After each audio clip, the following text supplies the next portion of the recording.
Je m'appelle Rabbi David, et aussi longtemps que je me souvienne, ma vie a été centrée sur la foi. J'ai consacré mes journées, mon énergie et mon âme à servir Dieu et à guider ceux qui se tournent vers moi pour obtenir la sagesse en tant que chef spirituel. Mon objectif a toujours été clair, d'élever ma communauté et de leur rappeler les vérités éternelles trouvées dans la Torah.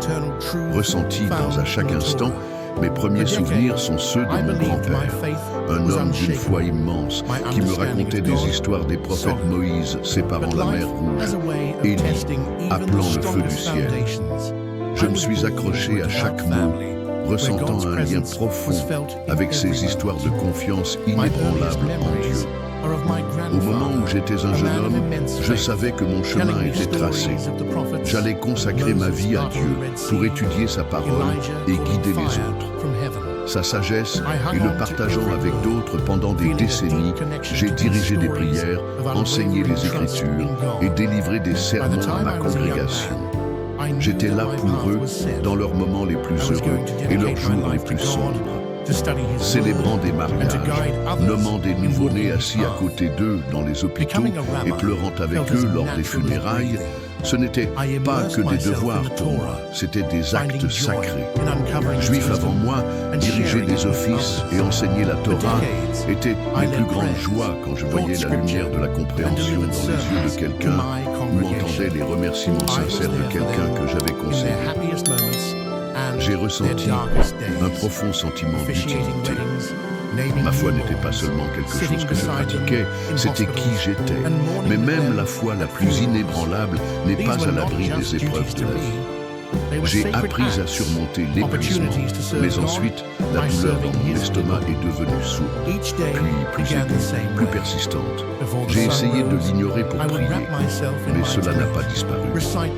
Ma femme Myriam a remarqué qu'elle a toujours été mon point d'ancrage. Et quand elle a insisté pour que je consulte un médecin, j'ai finalement accepté plus pour apaiser son inquiétude que parce que je pensais que quelque chose n'allait pas. Je me souviens du jour du diagnostic, comme si c'était hier, assis dans le cabinet du médecin. Les mots ont résonné dans mon esprit lourd et implacable pendant un moment. J'ai eu l'impression que le sol sous moi avait cédé. J'ai pensé aux familles de ma congrégation qui avaient fait face à des nouvelles similaires. Comment je les avais réconfortés avec des paroles de foi. Je ferai face à cette épreuve de la même manière que je l'avais fait. J'ai affronté tous les autres défis de ma vie avec foi. J'ai prié pour avoir la force de comprendre et pour avoir le courage de parcourir ce chemin, peu importe à quel point cela pouvait devenir difficile. Les traitements ont commencé peu de temps après la chimiothérapie. C'était bien pire que ce que j'avais imaginé. Présence même dans la vallée de l'ombre de la mort. Il y avait encore des moments de doute éveillés dans les heures calmes de la nuit. Je me posais des questions que je n'aurais jamais pensées. Pourquoi cela m'arrivait si j'avais échoué d'une manière ou d'une autre? Mais je revenais toujours aux histoires des prophètes de Job et de sa confiance inébranlable en Dieu même face à une souffrance inimaginable. Je me disais que c'était mon test, mon moment, pour prouver la force de ma foi. Malgré ma détermination, la maladie faisait des ravages. Mon corps s'affaiblissait chaque jour qui passait quand je pouvais à peine me tenir debout.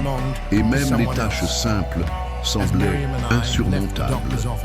Ma famille a toujours essayé de me remonter le moral, mais je pouvais voir la peur dans leurs yeux. About heaven changes you, because the best is still ahead. Myriam, mon rocher, s'asseyait à mes côtés, me tenant la main. Sa force tranquille me rappelait que je n'étais pas seul. Puis est arrivée la nuit où tout a changé. J'étais rentré chez moi après un autre traitement épuisant. J'étais à peine capable de me rendre à ma chaise. Myriam, mais les mots ne venaient pas. Ma vision était floue et je me sentais glisser dans les ténèbres. Et puis, il s'est produit un moment qui allait changer tout ce que je pensais savoir. Mais c'est une histoire pour une autre fois, cette nuit-là. C'était différent, comme si une tempête se préparait en moi, que je ne pouvais pas contrôler. La douleur dans mon estomac était plus vive que jamais. Et l'oppression dans ma poitrine rendait la respiration difficile. avec inquiétude alors qu'elle me tenait la main. « Laisse-moi appeler le médecin. » Elle m'a supplié. J'ai secoué la tête. Je ne voulais pas passer une autre nuit dans une chambre d'hôpital.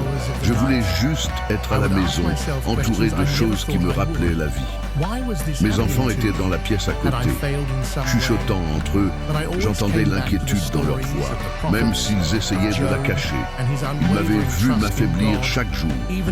Mes mains, autrefois stables, tremblaient maintenant. Ma voix tremblait comme l'ombre de son ancienne force.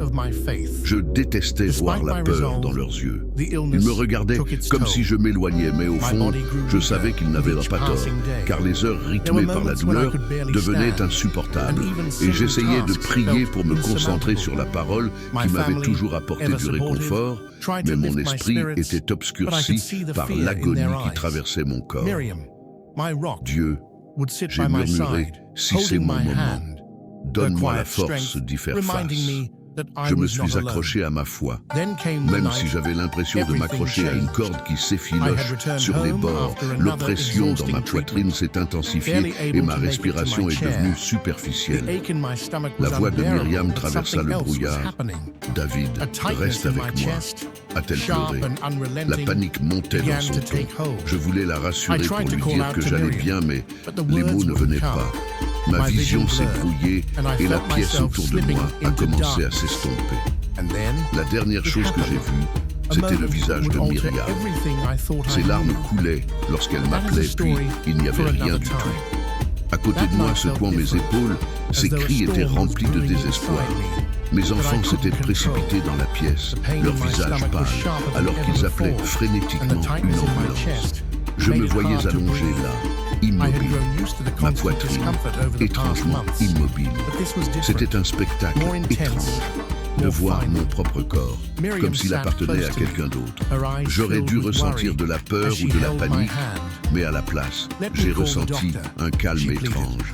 Il n'y avait pas de douleur, pas de lourdeur, juste une légèreté, comme si j'avais été libéré du poids du monde. J'ai essayé de leur parler, pour leur dire que j'étais toujours là, mais aucun son n'est sorti. J'ai tendu la main vers Myriam, sauf ma main. Je l'ai traversée comme si j'étais fait d'air. C'est à ce moment-là que j'ai réalisé que je n'étais plus attaché à la vie que j'avais connue. Les ambulanciers sont arrivés, leur voix urgente, alors qu'ils travaillaient pour me réanimer. La scène ci-dessous était chaotique.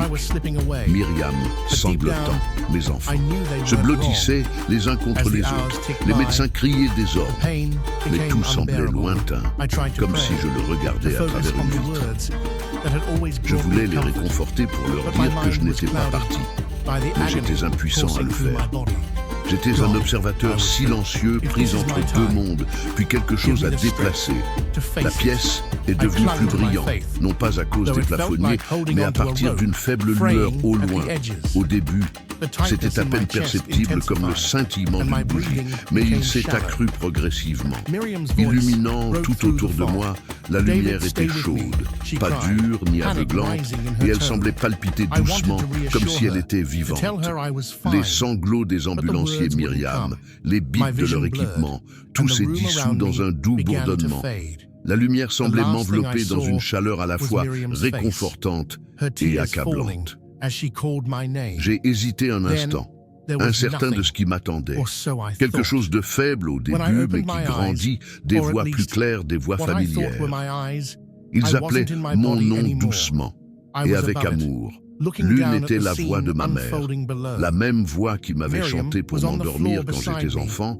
Une autre était celle de mon père, récitant une prière que je n'avais pas entendue depuis des décennies. Le son de leur voix a réveillé quelque chose de profond en moi, un désir d'être chez moi.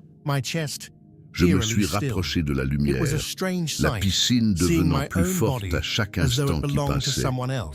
Je ne savais pas ce qui m'attendait, mais je n'ai ressenti aucune peur à la place. Il y avait une attente tranquille, un sentiment que j'étais sur le haut-bord de quelque chose de profond, comme les voix devenaient plus fortes. La lumière semblait s'étendre, enveloppant tout dans sa lueur, et juste au moment où je me sentais traverser son étreinte, tout autour de moi, changeait une fois de plus ce qui m'attendait. J'aurais pu imaginer dans mes rêves les plus fous alors que je m'enfonçais plus profondément dans la lumière.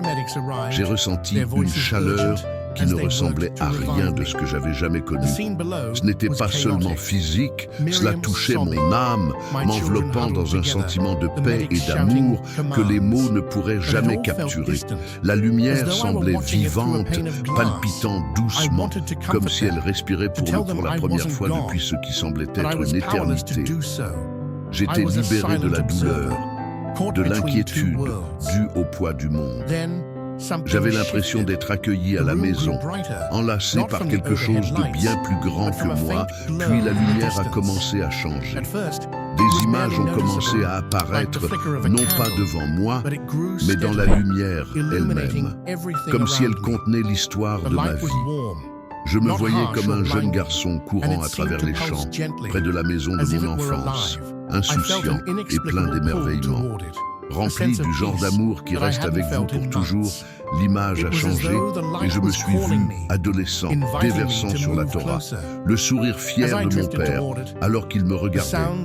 C'était comme si la lumière me montrait les moments qui m'avaient façonné, les fondements de ma foi. Les scènes ne cessaient de s'accélérer. Maintenant, mon ordination de rabbin, le premier sermon que j'ai prononcé à ma congrégation, les larmes de gratitude d'une famille que j'avais conseillée à travers le chagrin.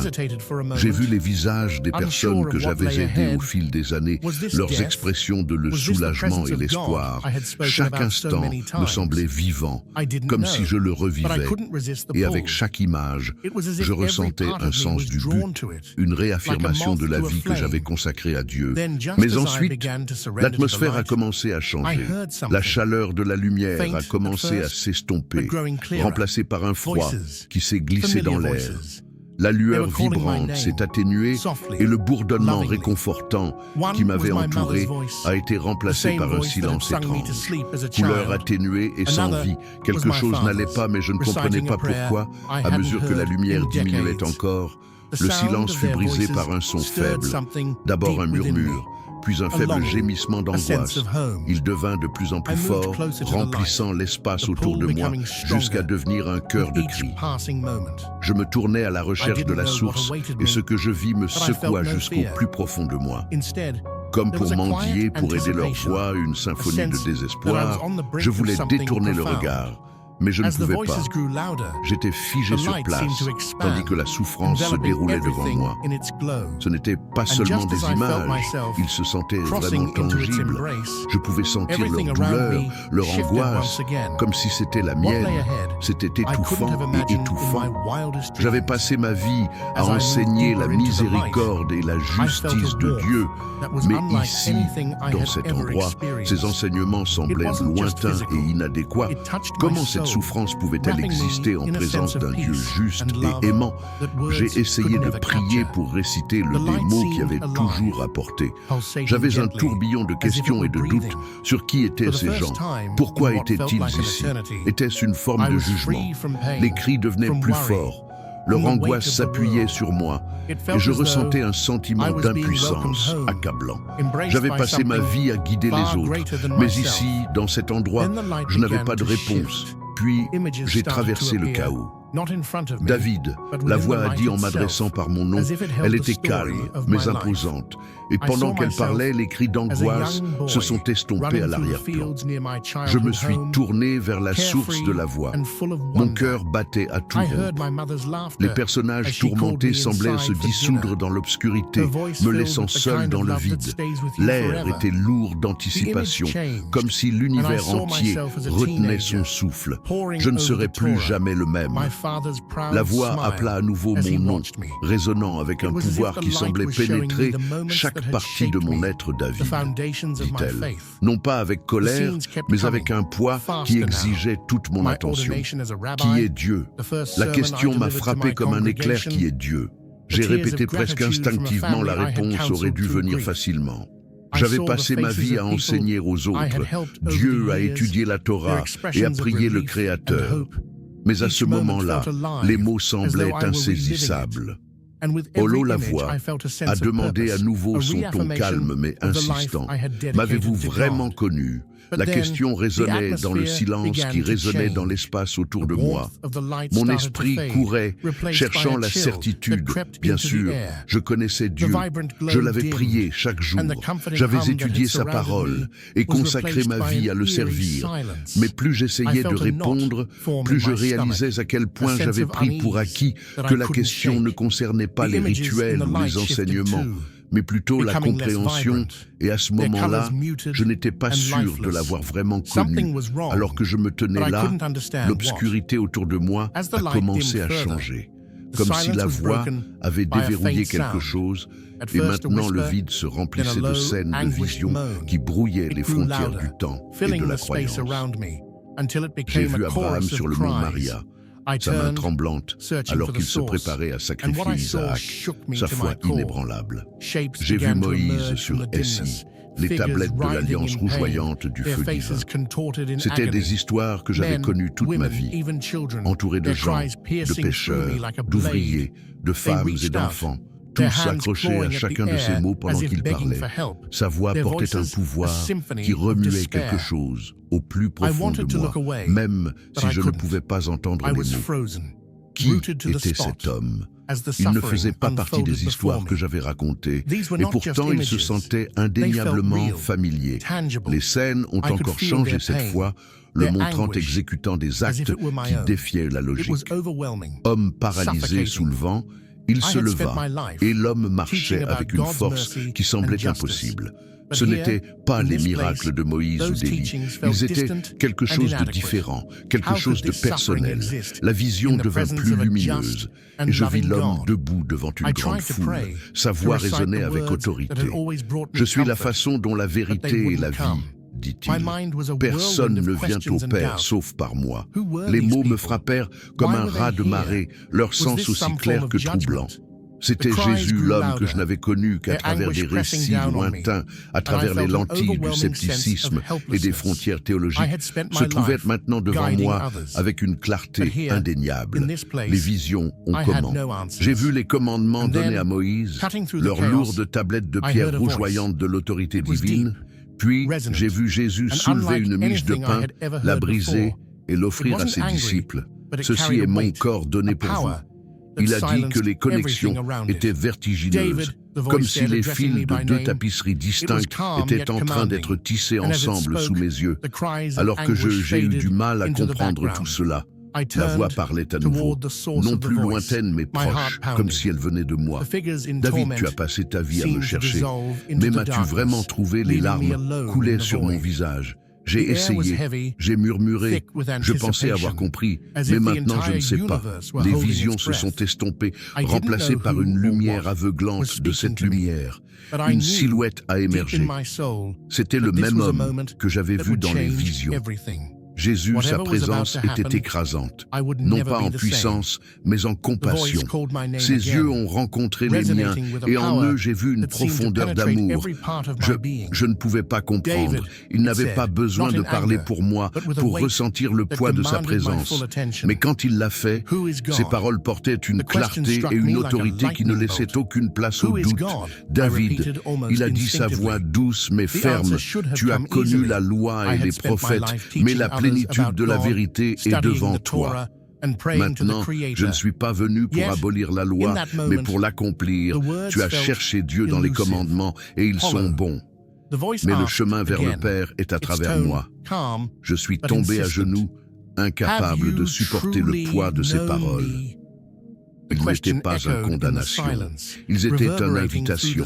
Mais pourquoi moi ? J'ai demandé, ma voix tremblante. Pourquoi maintenant Jésus s'est rapproché son regard inébranlable. Parce que tu as le courage de demander, de chercher au-delà de ce que tu sais, qui est le premier pas vers la vérité. Il a fait une pause, son expression adoucissante. David, ce que tu as enseigné et cru n'a pas été en vain, ton dévouement t'a amené ici. Mais il y a plus à savoir, la question est: est-ce que tu auras le courage de suivre? Là où je mène, la lumière autour de lui semblait palpiter, comme si j'attendais ma réponse. J'étais submergé, mon cœur et mon esprit, aux prises avec l'implication de ce que j'avais vu et entendu avant de pouvoir répondre. Il a parlé une dernière fois: cherchez et vous trouverez, frappez et la porte s'ouvrira. Avec cela, la lumière s'est intensifiée et la vision a commencé à s'estomper. Je me suis retrouvé avec ces mots résonnant dans mon esprit, leur sens à la fois clair et pourtant incroyablement vaste. Quoi qu'il m'attend. L'éblouissement stérile des lumières fluorescentes inondant mes yeux, ma poitrine était lourde, mes membres étaient faibles et les bips aigus des moniteurs remplissaient la pièce. J'entendais des voix urgentes et soulagées venant des médecins et des infirmières autour de moi. Il est de retour, quelqu'un a dit. Le visage de Myriam est apparu au-dessus de moi, ses yeux rouges et gonflés à force de pleurer. Elle a attrapé ma main. Des larmes de soulagement coulèrent sur son visage. Vu quelque chose ailleurs, au-delà de ce monde, et son poids était écrasant. L'hôpital est devenu ma maison pour les jours suivants. Alors que l'équipe médicale surveillait mon état, ils étaient déconcertés par mon rétablissement, étant donné à quel point j'avais été proche de la mort. Mais pour moi, la guérison physique était secondaire à la tempête qui faisait rage dans mon âme. À mes prières, en récitant les mots que j'avais connus toute ma vie, mais ils me semblaient différents maintenant. Hollow, presque inconnus, les enseignements auxquels j'avais consacré ma vie commençaient à me sembler incomplets, comme s'il leur manquait une pièce vitale. Je voulais ignorer la vision pour la rejeter comme le produit d'un esprit mourant. Mais je ne pouvais pas chercher le souvenir des paroles de Jésus, et vous les trouverez sans cesse refaire surface, tirant aux limites de ma foi. Je ne me suis confié à personne, pas même à Myriam. Comment pourrais-je expliquer ce que j'avais vu sans briser les fondations de tout ce que j'avais construit?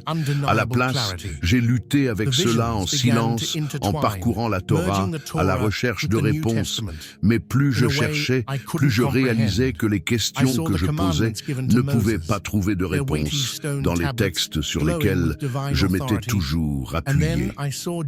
Un jour, alors que j'étais en promenade pour me vider la tête, je suis passé devant une petite église. Quelque chose à ce sujet a attiré mon attention. Les portes étaient ouvertes et le son d'un chant doux s'en échappait. Un homme plus âgé en tenue de bureau m'a accueilli chaleureusement. Il s'est présenté comme un passé à Thomas et m'a invité à m'asseoir avant que je m'en rende compte. Je lui racontais mon histoire, la maladie, la vision, la voix et ma rencontre avec Jésus. Il a écouté sans interruption son expression de compréhension tranquille. Quand j'ai fini, il m'a tendu une Bible. « Tu as reçu un cadeau ». Il a dit doucement, ce n'est pas un chemin facile, mais la vérité est peut-être que cela aidera au début. J'hésitais à ouvrir le livre, c'était comme franchir une ligne. En territoire inconnu, mais une nuit, incapable de dormir, je l'ai ramassé, les mots étaient étrangers, mais étrangement familiers, résonnant avec la même autorité et la même compassion que j'avais ressentie dans la vision alors que je lisais la vie et les enseignements de Jésus. Les pièces du puzzle ont commencé à se mettre en place. Ces mots sur l'amour, la grâce et la vérité parlaient directement à mon cœur, répondant à des questions que je n'avais même pas réalisé que je posais. Le tournant est survenu lorsque le pasteur Thomas m'a invité à un groupe d'études bibliques.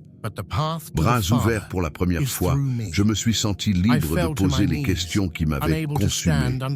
Leurs réponses ont été réfléchies, patientes et remplies d'un amour qui reflétait la présence que j'avais ressentie dans la vision au fil des semaines. Mon cœur a commencé à changer. Les doutes qui m'avaient accablé ont commencé à se dissiper, remplacés par un sentiment de paix que je n'avais jamais connu. Les enseignements de Jésus n'étaient pas en conflit avec ma compréhension de Dieu. J'ai dit à ma famille que leur réaction était mitigée. Myriam était dévastée et elle avait du mal à comprendre comment je pouvais abandonner la foi que nous avions partagée pendant si longtemps. Mes enfants étaient confus. Leurs questions faisaient écho à celles que je m'étais posées au début. C'était douloureux, mais je savais que je ne pouvais pas revenir en arrière. J'ai prié pour qu'ils comprennent, confiant que Dieu agirait dans leur cœur comme il l'avait fait dans le mien aujourd'hui. Ma vie est très différente de ce qu'elle était autrefois. Je porte toujours les leçons de la Torah avec moi, mais elles sont maintenant éclairées par la lumière de Jésus. Enseignement. Je partage mon histoire, non pas pour convaincre qui que ce soit, plus pour témoigner de la transformation qui est possible lorsque nous cherchons la vérité à cœur ouvert, si mon histoire a résonné en vous. Je vous encourage à commenter votre nom ci-dessous afin que nous puissions prier pour vous. Chacun de nous est en voyage et la prière est un moyen puissant de trouver des conseils et de la force. Merci d'avoir regardé. Si vous souhaitez entendre des histoires plus incroyables, d'expériences de mort imminente, regardez les vidéos à l'écran. N'oubliez pas d'aimer, de partager et de vous abonner pour soutenir notre chaîne. Ce témoignage extraordinaire d'un rabbin qui a connu la mort et est revenu avec un message choquant de Jésus remet en question tout ce que nous pensons savoir sur la foi, le salut et la vérité divine. Son expérience de mort imminente nous rappelle avec force que le plan de Dieu dépasse la compréhension humaine et que Jésus continue de se révéler à ceux qui recherchent la vérité avec un cœur ouvert. Cette histoire nous appelle à réfléchir profondément à nos propres croyances, nous exhortant à aller au-delà des traditions religieuses et à rechercher véritablement une relation personnelle avec Jésus. La rencontre du rabbin avec Jésus met en évidence la nature universelle de l'amour et du salut de Dieu. Elle ne se limite pas à un seul groupe ou ensemble de traditions, mais s'étend à tous ceux qui sont prêts à accepter sa grâce. Si ce témoignage a touché votre cœur, prenez un moment pour demander-vous, est-ce que je cherche vraiment la vérité? Ai-je ouvert mon cœur à Jésus? Peu importe d'où vous venez, Jésus vous tend toujours la main, vous appelant à sa lumière et à son amour éternel. Ce témoignage m'a profondément marqué, car il me rappelle que Dieu parle d'une manière que nous ne pouvons pas prédire, et sa vérité est révélée à ceux qui la recherchent vraiment. Je me rends compte que la foi n'est pas seulement une question de rituel religieux, mais une relation sincère avec Jésus. Parfois, nous nous accrochons à des traditions ou à des croyances héritées sans nous demander si elles nous rapprochent de Dieu ou nous en éloignent. Cette histoire montre que l'amour de Jésus est illimité et il est prêt à se révéler même à ceux qui s'y attendent le moins. Cela me fait réfléchir sur ma propre ouverture à la vérité divine et sur la question de savoir si je cherche vraiment Dieu de tout mon cœur. Je comprends ça. Le salut de Dieu ne repose pas sur l'effort humain, mais sur la grâce, et que notre volonté d'accepter Jésus détermine notre chemin spirituel. Ce témoignage m'apprend que l'amour de Dieu brise toutes les barrières, qu'elles soient culturelles, religieuses ou personnelles. Cela m'encourage à aborder la foi avec humilité, en recherchant pas seulement une connaissance, mais une véritable transformation du cœur. Surtout, cela renforce ma conviction que Jésus est le chemin, la vérité et la vie, et que le reconnaître mène à la paix ultime et à la vie éternelle. Prière pour terminer la vidéo. Seigneur Tout-Puissant, merci d'avoir révélé ta vérité de manière inattendue et de nous avoir appelés à ta lumière. Ouvre nos cœurs pour reconnaître ta voix et accepter le salut qui vient par Jésus-Christ. Aide-nous à te chercher avec sincérité, en laissant derrière nous tout ce qui nous empêche d'embrasser pleinement ta grâce. Apprends-nous à avoir confiance en ton plan, même si nous ne le comprenons pas, et à marcher dans la foi et l'humilité. Que ton amour brise les barrières, apportant l'unité, la paix et la transformation dans nos cœurs. Guide-nous sur le chemin de la vérité et conduis-nous à la vie éternelle en ta présence. Nous le demandons au nom de Jésus. Amen. Abonnez-vous pour des témoignages et des révélations plus inspirants sur la foi et la spiritualité. Que Dieu vous bénisse abondamment. Sparklers.